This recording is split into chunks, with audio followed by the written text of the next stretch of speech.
2025ஆம் ஆண்டு ஜனவரி மாதம் 18ஆம் தேதி நடைபெறவுள்ள திமுக வழக்கறிஞர் அணி மாநில மாநாட்டை முன்னிட்டு மயிலாடுதுறை திமுக மாவட்ட அலுவலகத்தில் வழக்கறிஞர்கள் அணி ஆலோசனைக் கூட்டம் நடைபெற்றது.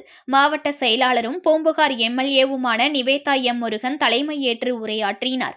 இதில் திமுக சட்டத்துறை இணைச் செயலாளர் சூர்யா வெற்றிகொண்டான் சிறப்பு அழைப்பாளராக கலந்து கொண்டு சிறப்புரையாற்றினார்.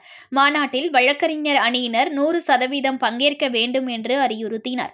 தேர்தலில் வழக்கறிஞர்கள் செய்ய வேண்டிய சட்டப்பணிகள் குறித்தும் அதில் உள்ள பிரச்சினைகள் எவ்வாறு கையாள்வது என்பன போன்ற பல்வேறு ஆலோசனைகளையும் வழங்கினார்.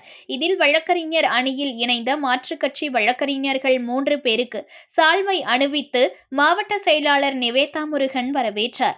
இந்நிகழ்ச்சியில் தலைமை கழக வழக்கறிஞர் நாகை மு. தினேஷ்குமார், மாவட்ட வழக்கறிஞர் அணி அமைப்பாளர் VS பிரபாகரன், திமுக உயர்நிலை செயல் திட்டக்குழு உறுப்பினர் குத்தாலம் கல்யாணம், திமுக மாவட்ட துணைச் செயலாளர் ஞானவேலன், அரசு வழக்கறிஞர்கள் ராமசேயோன், சிவதாஸ், அருள்தாஸ் மற்றும் வழக்கறிஞர் அணி துணை அமைப்பாளர்கள் பிரபு, அறிவொளி, தியாகராஜன், விஜயகுமார், ஸ்டாலின், ரகுவர்மா உள்ளிட்ட வழக்கறிஞர்கள் கலந்து கொண்டனர். எந்த சந்தேகமும் யாருக்கும் கிடையாது. அப்படி பார்த்தா எங்களுக்கு நிவேதா முருகன் கடைசி வரைக்கும் எங்களுக்கு சொந்தக்காரன் தான். அதனால எந்த கருத்து வேறுபாடுக்கும் இனி வேலையும் கிடையாது. வழக்கறிஞர்களை முழுமையாக தேர்தல் பணிகளை ஈடுபடுத்தியாக வேண்டும். இதெல்லாம் நான் அவரிடத்தில் பேசிய போது